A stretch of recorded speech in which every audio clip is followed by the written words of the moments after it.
اسرائیلی فوج کے انٹیلیجنس کور کے سربراہ حماس کے 7 اکتوبر کے حملے کے دفاع میں ناکامی پر مستعفی۔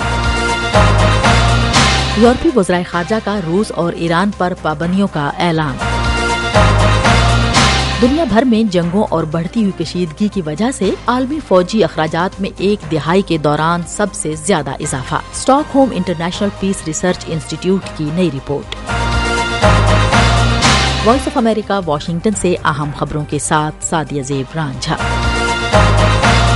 اسرائیلی فوج نے پیر کو کہا کہ اس کی انٹیلیجنس کور کے سربراہ نے حماس کے 7 اکتوبر کے حملے کے دفاع میں ناکامی پر استعفیٰ دے دیا ہے۔ اسرائیل کے ملٹری انٹیلیجنس کے سربراہ ہارون حلیوہ حماس کے حملے کے بعد عہدہ چھوڑنے والے پہلے سینئر اسرائیلی فوجی بن گئے ہیں۔ حلیوہ نے اکتوبر میں حملے کے فوراً بعد کہا تھا کہ وہ حملہ نہ روک پانے کی ذمہ داری قبول کرتے ہیں۔ اسرائیلی فوج نے ایک بیان میں کہا ہے کہ ملٹری چیف آف سٹاف نے حلیوہ کے مستعفی ہونے کی درخواست قبول کر لی ہے اور ان کی خدمات پر ان کا شکریہ ادا کیا ہے۔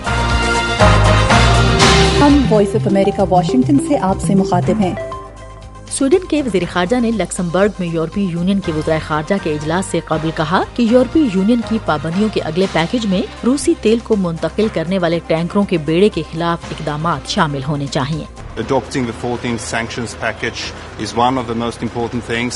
پابندیوں کے پیکج پر بات چیت ابھی ابتدائی مرحلے میں ہے۔ بیلجیم کے وزیر خارجہ نے بھی کہا کہ بلاک اسرائیل پر حالیہ حملے کے بعد ایران کے خلاف پابندیوں کو بڑھانے پر غور کر رہا ہے، لیکن انہوں نے مزید کہا کہ یورپی یونین کے ارکان کو دوہرے معیار کے الزام سے بچنے کے لیے زیر کنٹرول مغربی کنارے میں متشدد آبادکاروں کے خلاف بھی پابندیوں کو بڑھانا چاہیے۔ ایران کی سرکاری میڈیا نے بتایا کہ ایرانی شہریوں نے پیر کو عمرے کے لیے سعودی عرب کا سفر کیا، جنہیں تہران اور ریاض کے درمیان اختلافات کی وجہ سے تقریباً 1 دہائی سے روک دیا گیا تھا۔ ایران کی سرکاری خبرساں ایجنسی ارنا نے رپورٹ کیا کہ عمرہ زائرین کا پہلا گروپ تہران کے امام خمینی ہوائی اڈے کے ذریعے سعودی عرب کے لیے روانہ ہوا ہے۔ ایرانیوں کو گزشتہ سال حج کرنے کی اجازت دی جا چکی ہے، لیکن اب تک ان کے لیے عمرہ کرنے پر پابندی تھی۔ سنی اکثریتی سعودی عرب اور شیعہ اکثریتی ایران نے 2016 میں اس وقت تعلقات منقطع کر لیے جب ریاض کی جانب سے شیعہ عالم نمر النمر کو پھانسی دیے جانے کے خلاف احتجاج کے دوران ایران میں سعودی سفارتی مشنوں پر حملے کیے گئے۔ ارنا نے کہا کہ اس سال کل 5720 ایرانی عمرہ زائرین کا سعودی عرب جانے کا پروگرام بنایا گیا ہے۔ ہم وائس آف امریکہ واشنگٹن سے آپ سے مخاطب ہیں۔ بھارت کے شمال مشرقی منی پور کے تنازعات سے متاثرہ انتخابی حلقوں میں رہنے والوں نے پیر کو عام انتخابات کے پہلے مرحلے کے لیے کچھ علاقوں میں پرتشدد ہنگامہ آرائی کے بعد دوبارہ ووٹ ڈالے۔ ووٹ ڈے یعنی 19 اپریل کے روز سخت سیکیورٹی کے باوجود پولنگ اسٹیشن میں توڑ پھوڑ کی گئی اور متعدد اسٹیشنوں میں فائرنگ کے واقعات رپورٹ ہوئے۔ حکام کو جائے وقوع سے تباہ شدہ الیکٹرانک ووٹنگ مشینیں، جلی ہوئی دستاویزات اور گولیوں کے خول ملے ہیں۔ بھارتی الیکشن پینل نے ووٹوں کی منصفانہ اور شفاف گنتی کو یقینی بنانے کے لیے دوبارہ انتخابات کرانے کا حکم دیا۔ سیکیورٹی فورس کی تعیناتی کو دگنا کر دیا گیا اور پولنگ اسٹیشنوں کی نگرانی کے لیے CCTV کیمرے نصب کر دیے گئے۔ بیرونی منی پور کے بقیہ انتخابی حلقوں میں 26 اپریل سے شروع ہونے والے انتخابات کے دوسرے مرحلے میں ووٹ ڈالے جائیں گے۔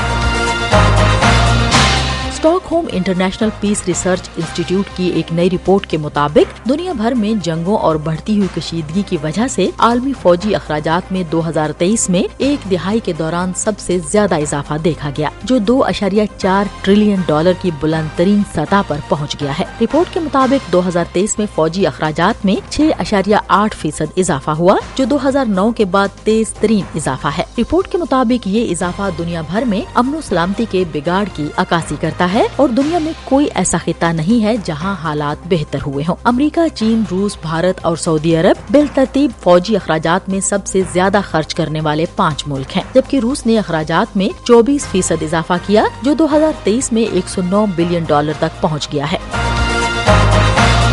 وائس آف امریکہ واشنگٹن کی اردو سروس سے خبروں کا یہ بلیٹن اب ختم ہوتا ہے۔ میں ہوں سعدیہ زیب رانجھا اور ایڈیٹر تھیں بہجت جیلانی۔